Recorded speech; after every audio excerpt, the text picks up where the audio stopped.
In today's episode, I've got Nick Rivera, who was highly featured in Ching Juhl's Yang documentary. And I said, I want to talk to this guy more and get him on the show. But before we get into it, let's get it warmed up with old Andrew MF Yang and MC Jin. There's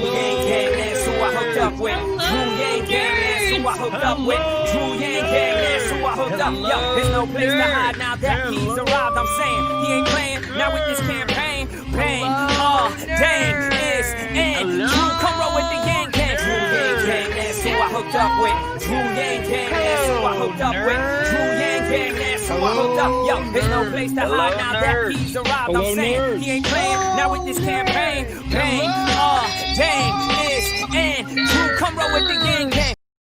Hello, nerds! Hello, nerds. Nick Rivera, Happy New Year, nerd. How you doing? Happy New Year, Tom. I'm good. Happy New Year to everyone watching and everyone who's going to watch later. So awesome. So good to be here. It's so good for 2020 to be over, at least from a calendar point of view. Where are you joining us from, by the way? West Haven, Connecticut. From Southern Connecticut. All right. So we've got both coasts represented. Oh, yeah. So listen, I want to hear all about like your experience canvassing and working on the 2020 campaign. And I guess, you're part of the tri-state area, so maybe you have thoughts on the whole mayoral thing. But before we get into that, just tell us a little bit about who is Nick Rivera? Wow. Okay. Good question. Well, I'll give my age. Why not? I'm 36 and youngster, college graduate. I have a sister. Shout out to my sister, Sarah Lee's, and my family. And just someone that found a real fire that started to burn with the Yang 2020 campaign. I have a background in history and religious studies. That's what I studied in college. And I just love the fact that Andrew Yang touched on things that really resonated with me, like the importance of mental health and the economy and how that all intersects.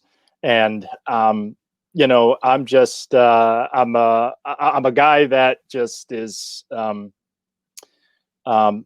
just excited about life and what comes next and that sort of thing. I'm passionate about I would say I like health, I like nutrition, I read up on all sorts of things, so I kind of dabble.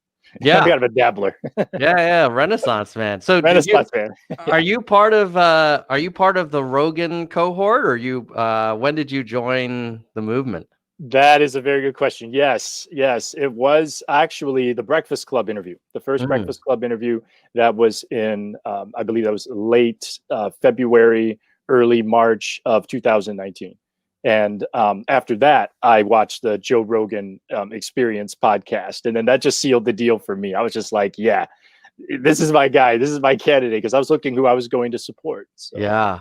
I mean, I remember listening to it the first time and thinking like, wow, this person is capable of speaking in paragraphs and, has developed like really thoughtful perspectives, and then can back up his arguments with data and also empathy. And I just felt like that was the complete opposite of the president that we had at that time, and I guess still have technically. And it really was, the opposite of Donald Trump. But it sounds like not only did you enjoy listening to the podcast, but at some point you rolled up your sleeves and got involved with the campaign as well. Tell us about that journey. Exactly. Well, after listening to the podcast, and I was like, all right, I got to get my gear now. I got to get my math hat. I got to get my shirt, which I'm wearing right now. And I let me go to the rally. There was a rally in New York City at Washington Square Park. That was May 14th.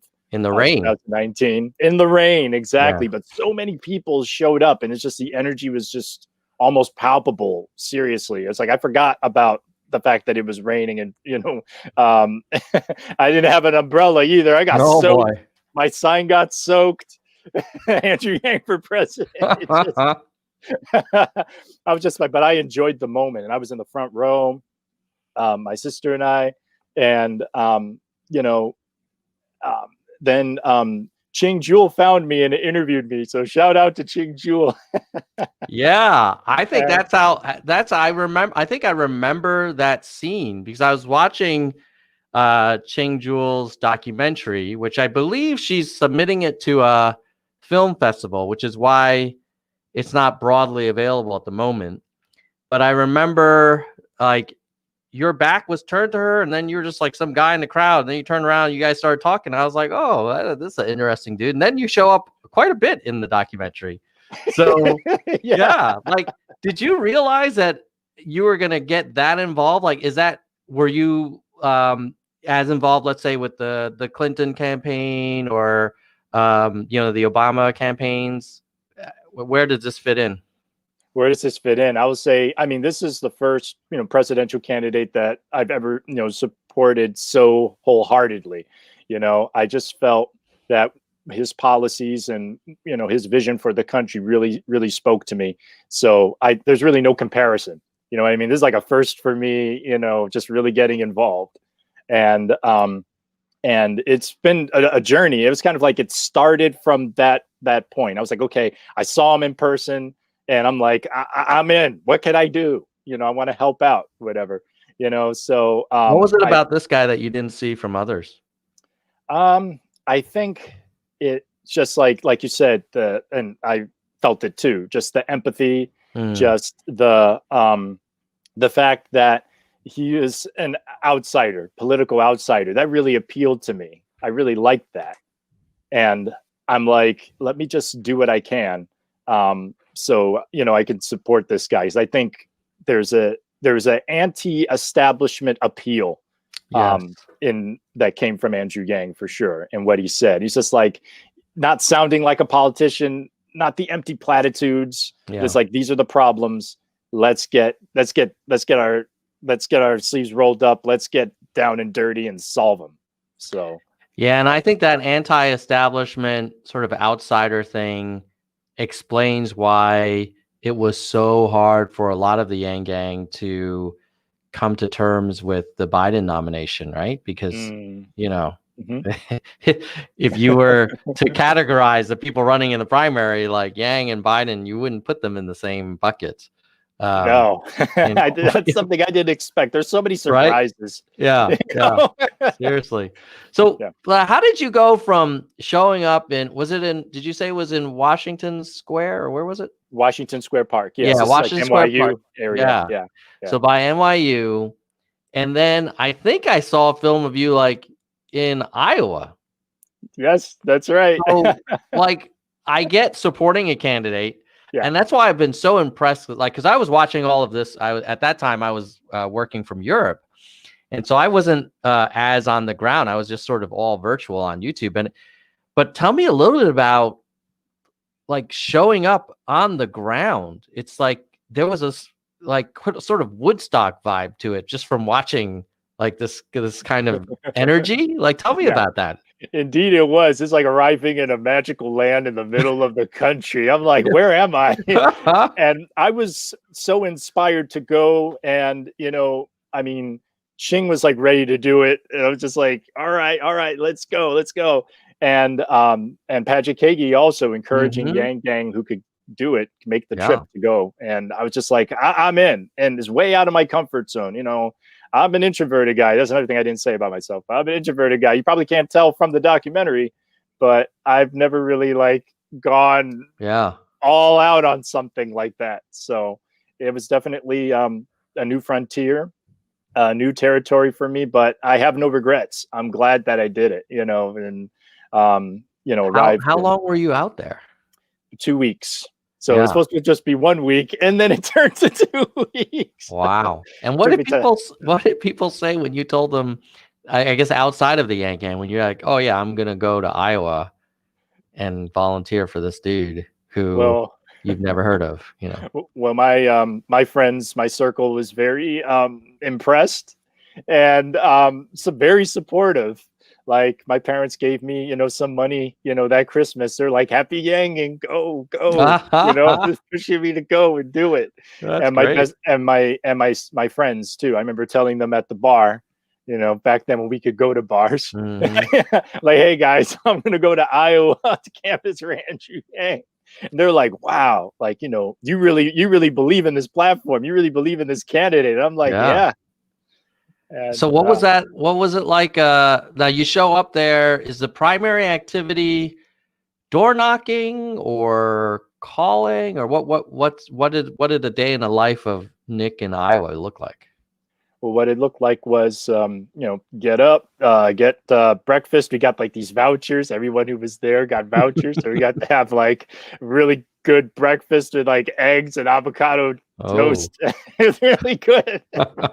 Before you head out there, go canvassing. So canvassing was the primary activity, but there was also phone banking going on also in the campaign offices. And also, in the hotel rooms, there are different arrangements and that sort of thing. So wherever people can go to phone bank, they went ahead and did it. The volunteers from all over the country. I mean, it was just amazing to see so many people, so many passionate people. I felt like I was, friends and family, the Yang Gang. So, yeah, it was door knocking for most of the day. And many times, people were at work, but we would leave, literature, on the door, door knockers and that sort of thing, just getting the word out and seeing different parts of Iowa, seeing suburban areas, rural areas. Wherever we would go, we would try to Yang people, basically. And that was the fun of it. Yeah. So I've lived. I'm the definition of a coastal person, I suppose. I've lived in New Jersey, Boston, Seattle, San Francisco, Singapore. Zurich, I guess, is not coastal, but certainly not like middle America. Yeah. What is that like, having those conversations with, people in let's say in the farming economy in Iowa? I mean, you're coming from Connecticut. You're familiar with the New York metro area. That must be. Is it a different world, or is it actually one of those things where, like, nah, everybody's kind of the same?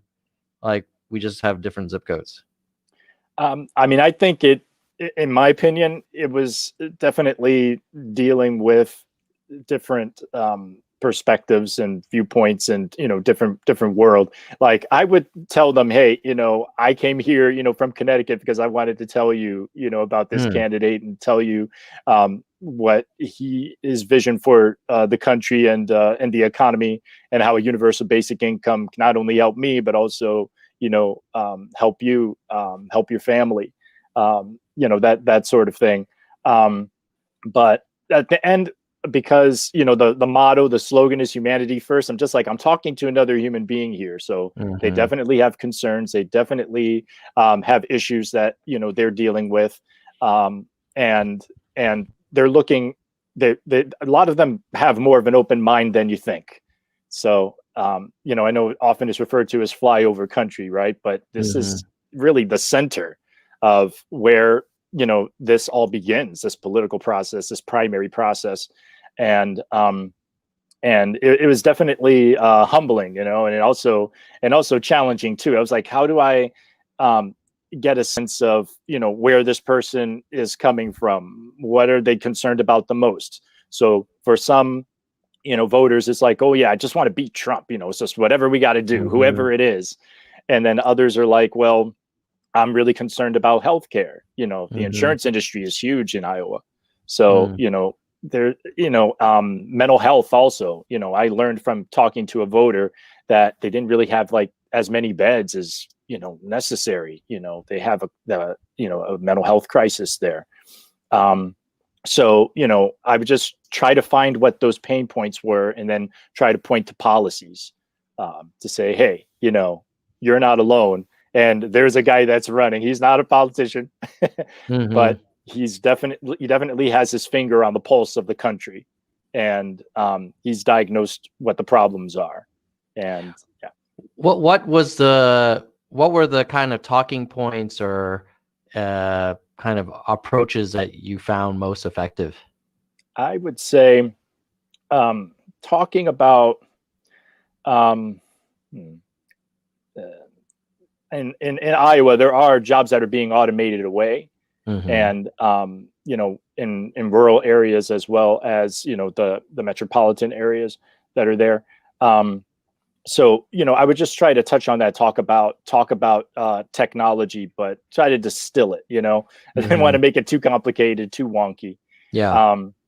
But I found that it was effective to talk about to talk about the economy, but also just a more human-centered approach to capitalism, and what can be done to help improve conditions on the ground for people, and education too. How important that is also. Yeah, it's so interesting about Yang in that, on the one hand, like you take that Rogan podcast, like why was it so effective? I don't think it was necessarily effective because the ideas themselves were sufficient. I kind of feel like it was this whole package.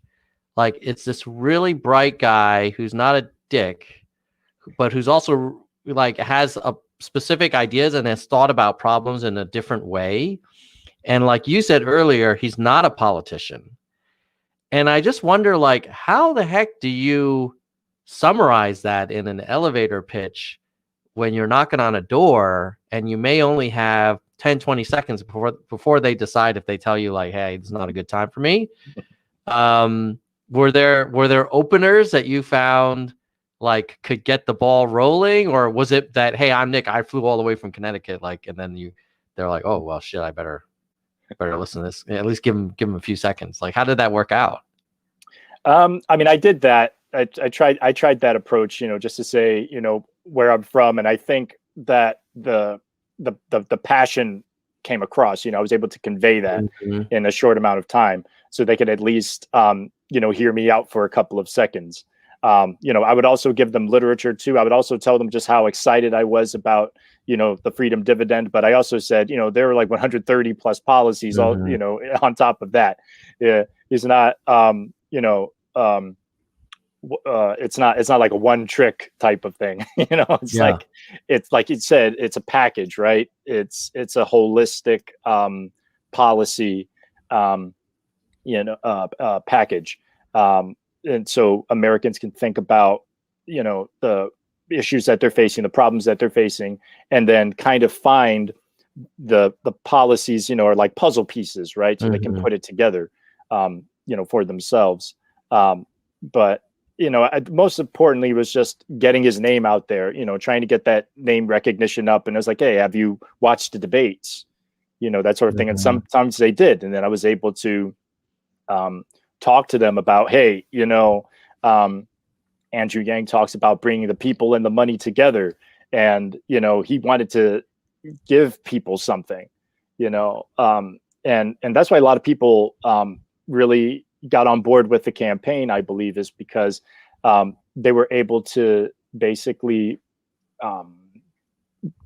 support someone and support something instead of it being so antagonistic against the other guy,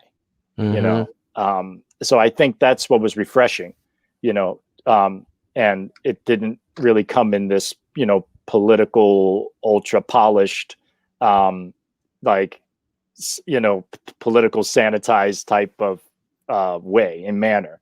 Sometimes it was very blunt, and I think that that's what a lot of people found appealing, about his campaign. So I would just try to plug that in. Who else did you see? Did you get a chance to see any of the other candidates, or were you just yanging the whole time for the 2 weeks? I was just yanging the whole time. I mean, I got to see Andrew Yang a couple of times, like at Drake University, and it was actually his birthday. So it was a big crowd and excellent town halls. I was in the front row, And I mean, just what an experience. And, you know, one thing I wanted to mention, I know we were talking about Iowa, but I wanted to just mention on today, you know, a year ago today, I was in New Hampshire. I was in Nashua. I forgot to mention that. Also, it was 2 weeks in Iowa, and then you went to New Hampshire? Well, here's what happened. It was New Hampshire on January 1st. You know, so there was a town hall there, a lot of events going on. So I spent the day there.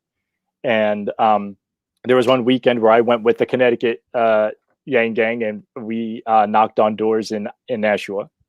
And then like 3 weeks later, went to Iowa. But my first real volunteer experience with the, you know, supporting the Yang 2020 was actually in New York at a place called the Cutting Room.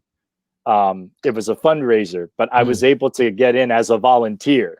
So I was helping people check in, you know, verifying that they, you know, paid for their tickets, that sort of thing. So that was really cool. And then I was asked to go up to the VIP. So I go up the velvet rope is basically, you know, open for me. I went up the stairs and I saw Andrew and I saw Zach. And then a few minutes later, I saw Evelyn. I was just like trying not to fanboy, you know what I mean? Yeah. I'm a volunteer, trying to keep it professional. Yeah. But I couldn't. Like when he walked by, I was like, Andrew! And he did this. He did one of these. That's great. Well, what do you think? So you've been on the ground in New Hampshire, Iowa. You've been at events with Andrew.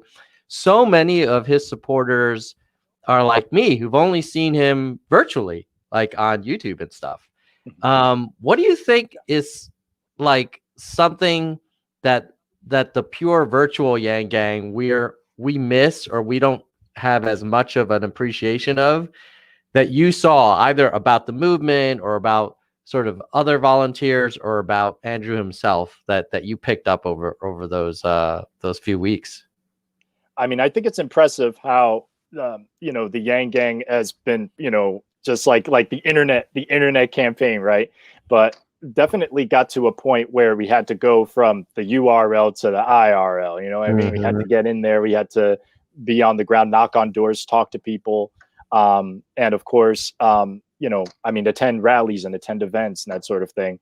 So I think that that 3D experience is kind of you know, was missing just for the purely virtual Yang Gang. But there was plenty that was put out there and presented, you know, with all of the podcasts that popped up, you know, and all the activity, and you know, that gave the purely virtual Yang Gang a lot to go on.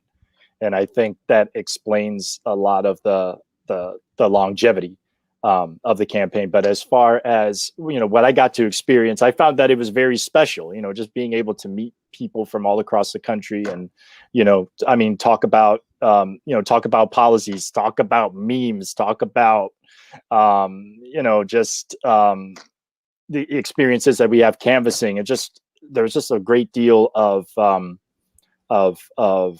energy, you know, and power that helped, you know, through that entire time. Yeah, like, you know, going to New Hampshire, going to Iowa, then a few weeks later going back to New Hampshire to canvass, you know, for you know, you know, before primary day. So just being able to see these things happen was really cool. And also, yeah, go ahead. Do you feel like there was a difference between the Yang you saw on Rogan or on Paget's show or, you know, elsewhere on the internet versus the Yang you saw on the ground? What I really liked was I appreciated the consistency of his message, and it was just it was very it resonated with me strongly, whether I heard it online. You know, I watched lots of videos and interviews and that sort of thing, but in person, I mean, it's definitely special. You know, it's definitely unique.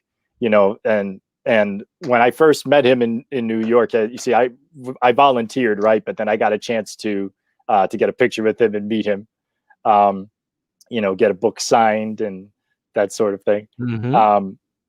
And he told me, he said, "You're the best." I was like, wow, I didn't really have much that I could say, you know what I mean? It's just like kind of speechless, kind of blanked out. But, you know, I just, very genuine, in online and in person. So I was just like, wow, this is like the real deal. You know what I mean?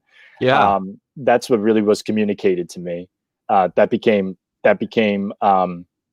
emphatically clear. What do you think of the state of the Yang Gang today? I was just talking to someone a few days ago, and she was saying, "Oh, I feel like the Yang Gang is dying." And now this is before the mayor announcement. But do Yeah. you feel like the kind of movement, the community, like how do you think it's evolved since those kind of snowy days of Iowa and the kind of exciting, debates and hitting all these like fundraising goals? And like, how do you think the community, what have you observed? Okay. I mean, and I know Twitter is not the same as, in real life, right? Mhm. But, sometimes there are arguments or there could be disagreements. But the fact of the matter is, I think of Andrew's tweet, where he says, if everyone agreed with me all the time, that would be weird, right? Mhm. So it's like there are going to be disagreements amongst the Yang Gang because of so many different ideologies coming together. You know what I mean? It's just people from the left, people from the right, so they have different ideas. But it's about building coalition, right? And I feel that was really strong during the campaign. After the suspension, and then there was a shift, to Humanity Forward, then Humanity First movement. I Mhm. mean, there's still a lot going on. But I think with the announcement or the impending announcement of the mayoral run, I think that's going to light the fire again in a lot of people. I think it's going to cause a lot of excitement, more excitement. And it's kind of like, hey, this is the second chapter Mm. in the Yang Gang. I don't think that it's dying, but here's the thing: movements have ebbs and flows, and that's normal. I don't really think there's cause for panic. I think there might be fatigue. I'll say personally, after New Hampshire, after the primary and everything, I went through some sort of like political fatigue because I think Yeah. it's also my personality too. It's like if I'm around a lot of people, Yeah, it takes a lot out of you. it takes a lot out of me. It really Yeah, does. yeah, I'm like, I need to yeah. rest for a little bit. I need Yeah. to settle down a little bit, Right. and then we'll get back into it. I went through a post Yang 2020 depression. I know I'm not the only one, but Yeah. I certainly did. Yeah. But I was excited, for the announcement of Humanity Forward and also, COVID relief. And I actually got a chance, to talk to someone, have a good conversation and say, hey, she answered a couple of questions, but we had a good conversation. And I was able to tell you, hey, you're going to get some money. Mm. I thought that was wonderful to be able to give, good news during a difficult, trying time, the most trying time that we've experienced. Absolutely unprecedented. So. Yeah, the thing about the gang kind of having its own inner factions is fascinating to me because we were so unified up until the campaign suspension. And you're wondering, like, well, hey, how is it that all these people could support the same guy and the same policies, and those same people come to diametrically opposed conclusions about what to do in November of 2020 and who to vote for and who to support? Yeah. What do you think? Like, how does that work? How do you get millions of people to agree that Yang should be president and should support these policies, and then completely disagree on, well, what if Yang is not in the picture? Then what? Like, why do you think that it was so divergent? Oh, and then I remember seeing that poll too. I don't remember, the numbers, but it was like, oh, how many of Yang supporters are actually going to go with the Democratic nominee? And then I was like, oh, what's going to happen here? You know, because you have Trump supporters that like Yang, and they're like, okay, I'll support him if he's a nominee. But now he's suspended. He's not going to be the nominee. What's going to happen? And I know that there were former Yang supporters who were Trump supporters before, and then they went back to Trump. You know, and this is the scenario we're trying to avoid here.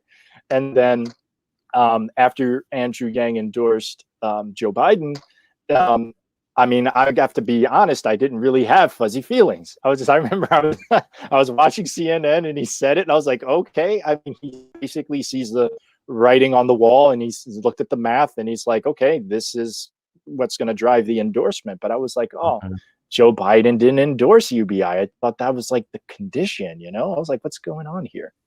And it took me a while to really kind of like, you know, get on board. I mean, I wasn't going to vote for Trump, of course, but I was just like, what am I going to, you know, what am I going to do? I think everyone had that moment and a decision to make. But then as time went on, you know, with COVID and the response or lack thereof, I was just like, gotta go with Joe. I didn't think that was going to happen, but gotta go with Joe. And another thing I wanted to mention, Tom, was in New Hampshire leading up to primary day, there was like the Democratic Party like dinner. So we were, I was able, and the other volunteers were able to see the other candidates speak. We were kind of, you know, up high, kind of like quote unquote nosebleeds, but the Andrew Yang section, you know, cheering, you know, fan club, right? Yeah. But got to see other candidates from a distance. But and what was that like? I think it was surreal. A lot of people, you know, down on the floor. There were the tables set up and everything. I mean, it was a dinner, so we watched people have dinner. And the stage was set up. You see, you know, the Democratic D and stuff. So it kind of just like started to sink in for me. I was like, wow, I'm part of like this big event. This is incredible. And got to see, you know, local Democratic leaders speak first, and then each of the Democratic presidential candidates, you know, had like 5, 8, 10-minute speeches. But we were there for Andrew Yang. You know, we already knew. You know what I mean? It's just waiting for that moment, and it was exciting. You know, but it was cool to see, you know, the other candidates too. You know, who were you most impressed with other than Andrew? As far as the speech is concerned, or just as a candidate as a whole? Either. I gotta say that the first speech was he commanded the room basically, and he had a big cheering section too. It was Pete Buttigieg. Yeah. He's impressive. Yeah. I mean, I remember during the general election, he was willing. I think he was willing to go on Fox a few times, and he held his own pretty well. Yeah. I mean, he's no dummy. No, definitely not. I mean, he's quick on his feet. Yeah. That guy's going. He's probably going places. Yeah. Who were you?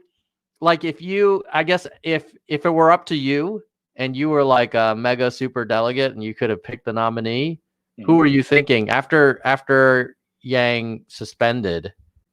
And assume everybody else was available, who would you have gone for? Who would I have gone for? You know, if it was going to be like Bernie Sanders was my number 2. So I would have gone. I would have gone with him. He did come close. I thought that was it. I was like, oh wow, he did how well he did in Nevada, and you know, can thank Elizabeth Warren for that. Yeah. Right. I mean, if she dropped out, I'm guessing a lot of Warren supporters would have gravitated to Bernie. It doesn't seem like that big of a stretch. No, it doesn't. Right. And right. But that's I wonder what Bernie would say if you got him alone and you're like, yeah, you know, she screwed you, right? You probably like, yeah, of course you did. Yeah. there was a clip, I think it was during one of the debates or whatever, like, and Bernie was like, let's not discuss this now or something like that. There was some rivalry going on there, but it's more behind the scenes, but that was like hot mic'd, you know. That's right. Where Drama. she was saying that he misrepresented something or lied or something. Yeah. Yeah. Right? Yeah, I remember that. Told her It's not to run or something. I don't know. yeah, it's Yeah. kind of like alleging, because he's a man. There's this sexism going on there, kind of playing that. That actually happened. I remember with Hillary Clinton and Bernie Sanders. Also, it was like, oh, you're not letting me talk. You're doing this finger thing. Like Yeah. this is male chauvinist behavior. You know what I mean? That kind of Yeah. thing. So I felt Yeah. that was kind of playing a role there. Yeah. Gender politics. Yeah, there was that. I mean, and there was some people saying that there was some former Yang employee who, I think she said that she was fired because she I don't know, for whatever for unreasonable justification. And then you had, I guess, Biden with the whole Kamala gave Biden some grief for voting with some Republicans like in the 50s or something. Yes. Maybe not the 50s, but it was a long time ago. It might as well be, right? I mean, this is a long time ago. I mean, you're talking about almost 40 years of public life. So it's like, it's still a decision that was made, decades ago. And I've noticed that too. It's like, even in, local elections, even the one in Georgia is like, well, you had this person, at your church and you invited Fidel Castro, or you spoke and said something nice about the Nation of Islam. You know what I mean? I'm like, association. People take pictures with people. That happens. Yeah. And, just because someone was somewhere, and that doesn't mean that they endorse everything about someone's ideology. That's a stretch. Yeah, I feel like the climate, and maybe it's not that different. Maybe it's always been like this, but like whenever someone has something about the other side that's sort of less than flattering, like it becomes like this weapon to just bludgeon them with. I remember when Romney was running, I always used to give my Romney supporting friends a lot of grief for when he put the dog on the roof of his car and drove to New Hampshire from New York or whatever. And I don't even know, it's probably a true story, but like, I don't know if that's really that substantial, but I just feel like we're in this world where whatever bad stuff I can find about your guy, like I'm just going to like rub your face in it. And then you do the same to me. And then we don't talk about any of the real issues. And that's just, it becomes like, kind of boosterism, and like, oh, some people hate the New England Patriots and some people think they're amazing. And, they're just a good team that wins a lot. I don't think they're like necessarily inherently evil, Yeah. And that's what gets me too about just this whole 2020 election process, right? I'm like, one side is demonizing the other. And I'm like, we're not going to get anything done. We're just going to be at a stalemate. We're going to be deadlocked forever if this is what we keep doing. It's like, oh, it's like good and evil. There's Republicans and Democrats. This isn't a battle between good and evil going on right here. But yeah. I mean, like, it's gotten to the point now where, like, obviously the pro-Trump crowd is seriously just writing off any notion of election integrity because their guy lost. Like, for sure, if their guy won, I'm sure they would not be screaming about, these ballot counting machines or the signature verification, because they didn't do that in 2016. No, they didn't. We were using machines to count ballots back then. And there was already a commission on election integrity that the president himself started. It was chaired by Pence, and they couldn't find anything. Remember, because he was complaining that he lost a popular vote by 3 million, but those 3 million were all like Mexican voters that drove up in buses or whatever. Yeah. And it's like, there was no truth to it. So do you think like, what's the world look like in 2021 and going forward?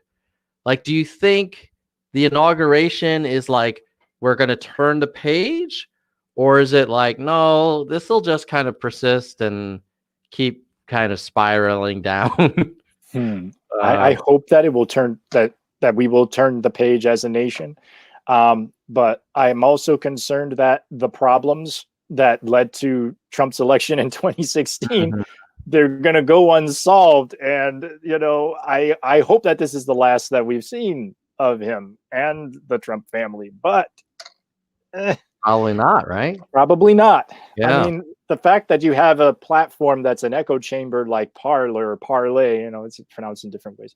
Anyway, it's already, they're gearing up for 2024, whatever it is, whoever they're going to run, whether it's, Donald Sr., Donald Jr., Ivanka. I'm like, I feel we have to really zone in on the problems that led to Donald Sr. getting elected so we can neutralize that possibility. I don't want to see more of a wannabe oligarch and his family take over this country. And I think we have to also be vigilant here. I mean, especially in the coming days and weeks, it's very volatile right now. And I don't want to see something stupid happen. And I don't want to see people getting violent over to, I'll say it's septuagenarians. Like, yeah. I don't want us to be at each other's throats because of that. We've already been through a lot. And maybe this ties into a lot of the energy that there was for the Yang Gang as well. I think a big part of the Yang Gang energy was because there was this frustration with like the system and the establishment and the kind of like the old ways. And I suspect for the Trump supporters, that's times 10, that they just hate. They hate even the established Republicans. They call them like Republicans in name only. And, I've seen people turning on Fox News now. And so you wonder in that world where people just hate the system so much, where are they going to go? Like if Trump Sr. runs again, maybe they'll go back to him, but you don't see them going to a Marco Rubio, right? You don't see them going to, one of the more traditional, Republicans. Like they're going to want another kind of grenade thrower, right? Yeah. I think the monikers that Trump threw at these establishment candidates, during the primary, leading up to 2016, a lot of them like stuck. And it's like, there are a lot of Trump supporters that still look at Marco Rubio in the same way. And, the others that were, on the stage. It's basically, he took over the Republican Party. That's what Donald Trump did. And he saw what the problems were, but he just helped to exacerbate them. And the system's already broken. So he just decided, hey, let's just break it some more. Yeah, and he would run on different slogans like "Drain the Swamp." But there's an excellent documentary. It's actually called "The Swamp" on HBO Max, and talks about how Trump would say one thing, but he was very friendly to Wall Street, and there was no draining going on. It's like he turned it to the swamp thing, or he already was even before he was president, because he would fund different candidates. And when you do something like that, not to jump to conclusions here, but it's like, what kind of information are you hoping to gather on these people that you're supporting? Are you hoping to use this information later on? It's like, gangster type of tactics. I think that he's employing. Yeah, it is incredible how his whole shtick is to run against the establishment, the elites, the system, the media.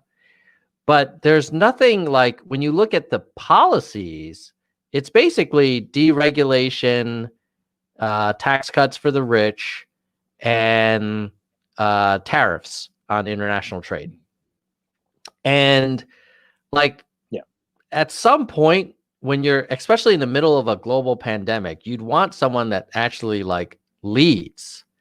And what's amazing is that I know his support has not does not seem to have dwindled at all in spite of this pandemic. I mean, I think obviously there were centrists who probably moved to Biden, and that explains the 7 million vote difference. But I think Trump's base, like, they're really giving him a pass on the pandemic. Like I have Trump people in my family, and it's amazing how I was complaining because my mom is in Florida with a heart condition in her mid 80s, and it is a freaking circus down there. Like, she cannot find out. She calls Walgreens. They said, we don't know. She literally calls her cardiologist in Orlando. We don't know when you're going to get access. Like, then my brother finds like some website where she can register in theory for an appointment, but they say they're all full. And then one of her neighbors says, well, in some counties they're doing first come, first serve. If you bring a lawn chair and you line up at night, like for a few hours, you might be able to get access. And it's like, what a freaking like SHIT show that's going on right now, right? Like, it's not like we didn't know we needed to distribute and administer these vaccinations. Like, the point of Operation Warp Speed, it's not like Amazon saying, oh yeah, your package is at the local distribution center. That's not my problem anymore. You bring it to the effing door. Yeah. This is a global pandemic where thousands of people are dying every day. These hospitals are getting overrun, and you're telling me there's no coordinated, planned way to distribute? Like, why can't she register, get a number, get an ETA, a location to show up at, confirm it, get a reminder? Like, this is what you would do if you're selling like a product. And this is even more important than that. And we put billions and billions of dollars into Warp Speed. So it's just very frustrating to me how it seems like he's getting a pass, and that he's like, well, every state needs to figure out its own. These are local problems. It's like, how? This is a global pandemic. This is a national issue here.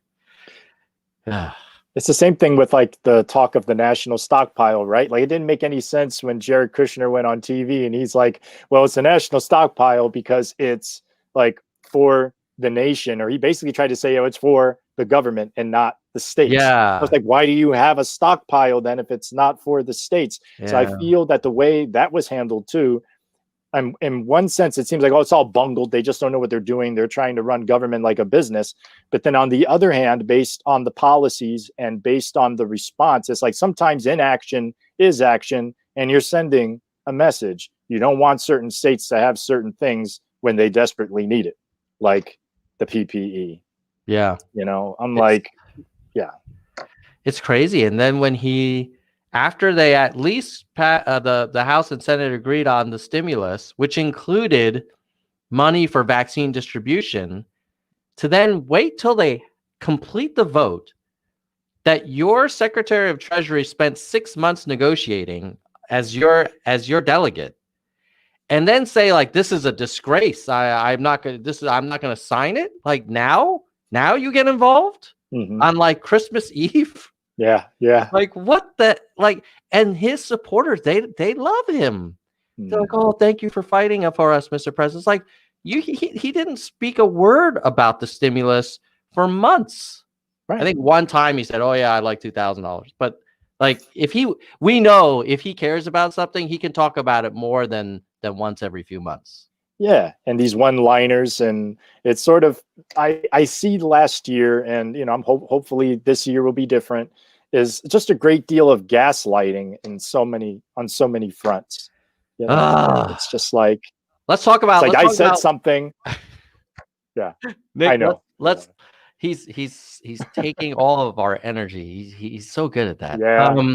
Let's talk about Mayor of New York City. What are you thinking? Okay, are you excited about you know, I'm guessing you saw that grainy video. It's sort of like Sasquatch of him, you know, I think on Coney Island saying like, yeah, can you dig it? So are you fired up? Are you thinking like this is the moment? I'm fired up and the powder is dry, so to speak, right? It's just like, when he said that, I saw that video, I was like, yes, like I can dig it. And I love the Warriors reference. And I'm like, that is going to win a lot of people over, I'm sure. And I'm Now, will sure that that Warriors reference play well in New York City? I think it will. Oh. You know, I think people be surprised because it definitely resonated with me. I mean, I saw the movie.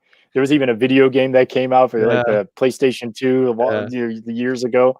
Right. So I think that it will. And he also he made that reference during the campaign too. So I think it just shows how in touch he is with New York City, and that in that state of mind. I mean, what a setting to choose, and what a way to, you know, announce. So yeah, it's so super exciting. What do you think his policies are going to have to? I don't think he can dust off the Yang 2020 website and just replace USA with NYC, right? Like, I would imagine some of it will come over, obviously basic income pilot, but he's going to have to talk about police reform. And I know he had a police reform, like cameras and transparency, but my understanding is like race relations, criminal justice, vaccine distribution, and crime are like very hot topics in NYC. Do you think? Are you? What do you think? Do you think he's going to come up with some new ideas, or is it more about, hey, this is just a really competent guy, he's gonna do practical things, or what do you think? I mean, I think, you know, since he is, you know, very practical, he's going to look at the numbers, you know, look at the math that is so important in the city, you know, crucial factors like, you know, I know he's gonna talk about real estate, you know, how there's differences in, you know, there are office buildings that aren't going to be used for the same things anymore, and how they can be reappropriated. You know, talk about things like ventilation, you know, new ventilation systems for, you know, indoor areas, so people go indoors at different places and businesses and, you know, feel more comfortable. There's of course, you know, police reform is going to be a big topic for sure. I think that he can articulate these things very well. And I think he's just going to be able to bring the same energy from that presidential campaign to the mayoral run. I'm sure that he's going to come up with things that we didn't think of, you know, which I'm excited, you know, because that's going to be the X factor. I think that's going to distinguish him from, you know, a crowded field. You know, it's so fascinating. I'd love to be a fly on the wall in Yang's sort of home office right now, because I mean, he's kind of a front runner right now. So he doesn't need to bring like 200 crazy, like third generation ideas. On the other hand, he can't be boxed in as like, well, you're the free money guy. So I imagine he's going to need to come up with like 3 to 5 cool proposals around, like, obviously income inequality, public health, criminal justice, and, like, you know, racial harmony. And that's probably, I would imagine that would be it, because one thing that I noticed with the national campaign was that most people, they can't rock all 150. And even supporters were like, oh, I didn't know you supported that. And, you know, like, so it'll be kind of fun to kind of see how he rolls this thing out, because he has to be fresh and new and energize people, but he doesn't need to completely, like, you know, break the system, you know, and come up with a million ideas. So we'll, I guess we'll wait with bated breath, huh?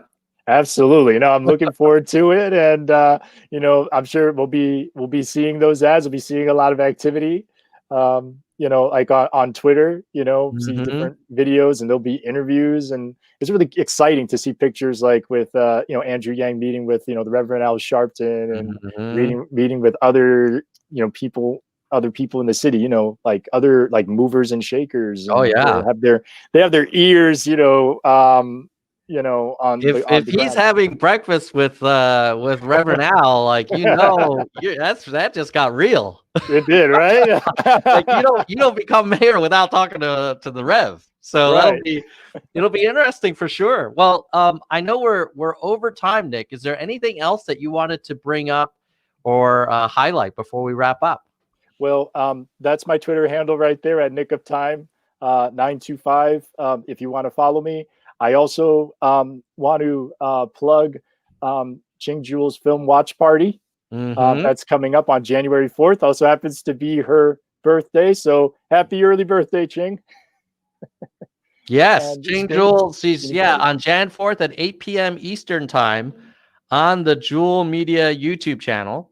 So that documentary will be screened. So that'll be very exciting for all of us to watch. And having seen both Monica's and Ching's, I think they complement each other. Because I think Monica's documentary was very much kind of third person, like kind of a meta story. And I think Ching's is a little more personal, a little more first person. And so it'll be great to watch both. And congrats in advance, Juhl. I know that will be a very exciting opportunity, and I know both Monica and Ching put a lot of work into their respective documentaries. How great is that? I also heard that there was someone following around the Yang campaign from the early days, so I'm guessing there's going to be at least one more big documentary in the future. Ooh, awesome. That'll be the trifecta, right? Yeah, the third one. seriously. And then they better start the mayor one, because I'm sure that'll be exciting as well. Indeed, right? It's just like it continues, right? And we have so many talented people in the Yang Gang, the photographers and the creatives and everything. So, this is just the beginning. And I really love I see Monica's documentary is very much like a compilation. I was watching it is giving me the feels. I'm like, oh wow, the nostalgia here, the factor is just to the umpteenth degree.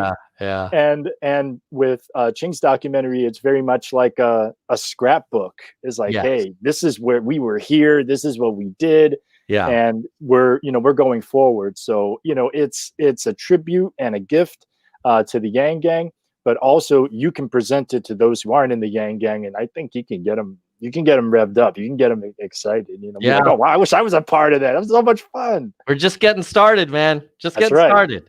That's all right, Nick. I hope to have you back on the show in the future. And in the meantime, have a great, healthy, prosperous 2021. And look forward to. I'm guessing you might do some volunteer work for Andrew in New York. If you're willing to go to Iowa, then you can hang out in the Upper West Side. That's right. That's my backyard, right? All right, Nick. With that, we're going to say goodbye, nerds. Goodbye, nerds. Happy New Year. I love it.